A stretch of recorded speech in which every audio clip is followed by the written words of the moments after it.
Oke, Ibu Bapak, halo. Silakan kembali ke Komando. Kita tidak berbicara di sini tapi waktunya ya sudah jam 3 ini. Ibu Bapak, halo.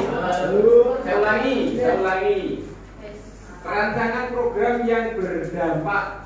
Ya kita melihat dari judul yang sesuai di modul diberikan satu dan saat ini kita lakukan yang disebut rancangan program yang berdampak. Mohon ini dicermati betul, jangan sampai kita tidak serap hanya dalam kata saja. Berdampak pada murid. Ketika kata-kata berdampak pada murid dari judul saja itu nanti bagaimana sudah saya jelaskan. Judul satu mudah dibaca, mudah diingat. Dua, menarik perhatian orang lain. Untuk apa? Membaca, melihat, mengetahui isinya sampai ke dalam. Itu yang penting. Ya. Yang kedua, latar belakang kenapa kok itu diambil programnya, bisa juga diambilkan dari isi di dalam program yang ada maupun dari judulnya. Tiga, tujuannya untuk siapa? Yang jelas Ibu Bapak, program yang ada di sini, rancangan program itu adalah semuanya dibentuk kepemimpinan yang ada di sana itu murid dan murid. Ketika panjenengan masih ada peran di sana, maka belum bisa 100%, belum bisa berdampak pada murid.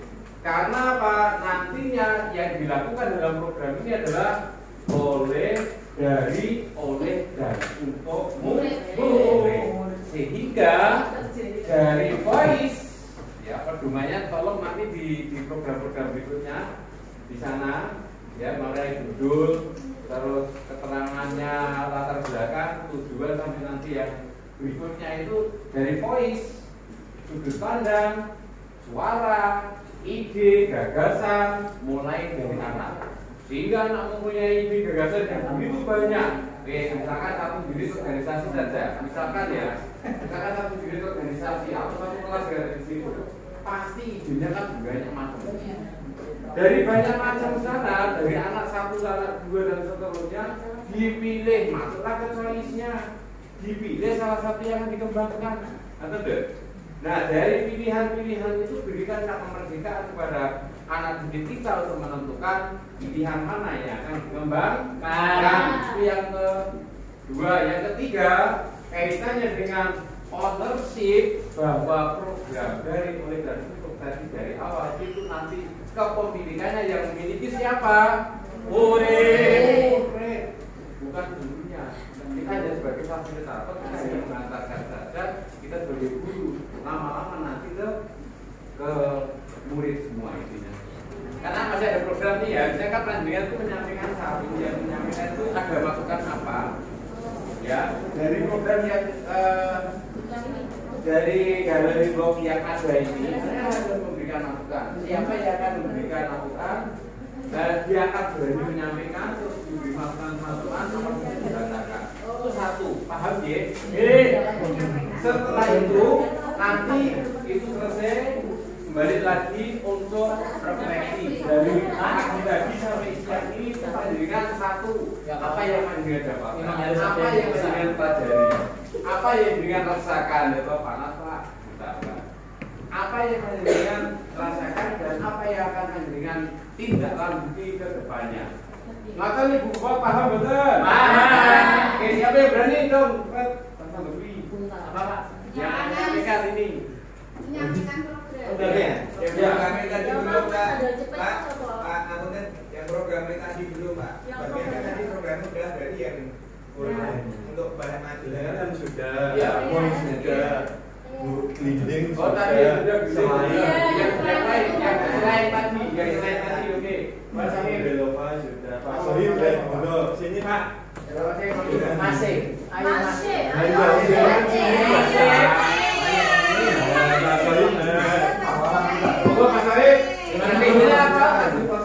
Ayo masih. Ayo mas.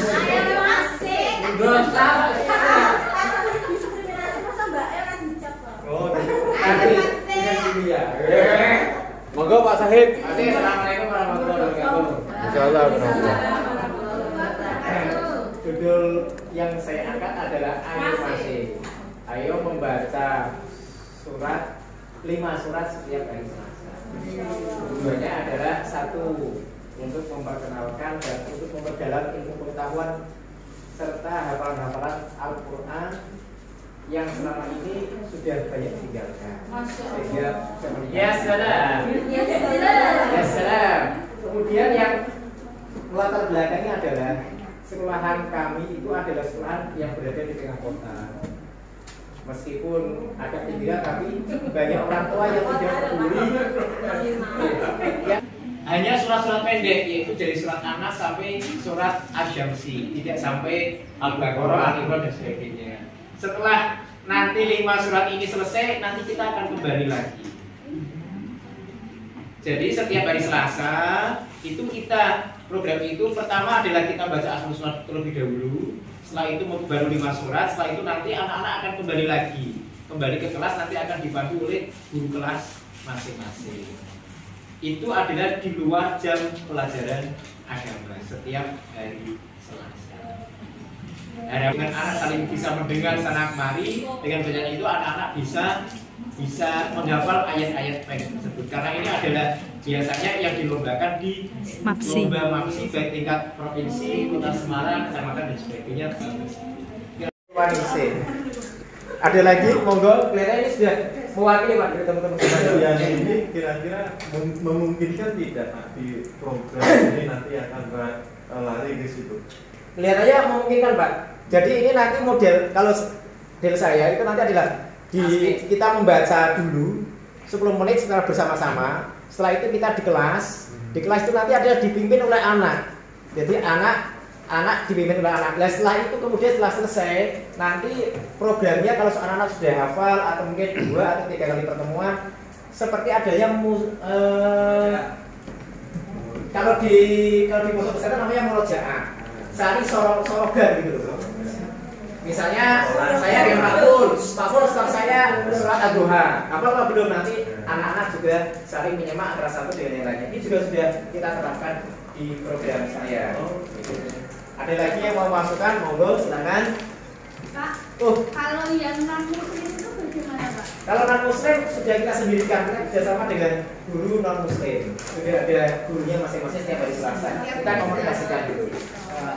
Oke, masuk Pak Sohib. Ini kan kegiatan dilaksanakan secara bersama ya. Iya. Secara bersama kan setelah baca Asmaul Husna, terus anak-anak membaca surat surat yang sama di surat ini ya. Iya, betul.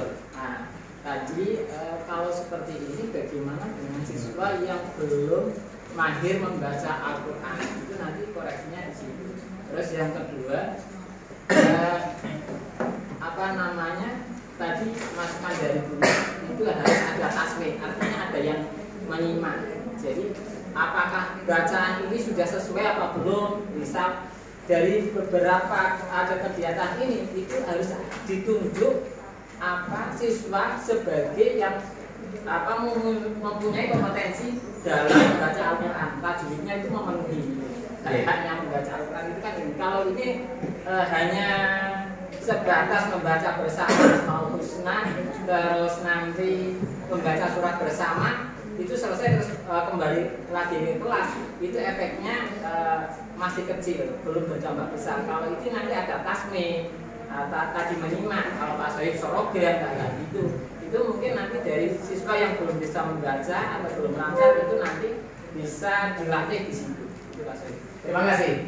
Jadi program saya yang pertama itu tadi ya, jadi 7:30 itu murid kita kumpulkan membaca Asmaul Husna dan membaca surat pendek ini kira-kira waktunya 15 menit.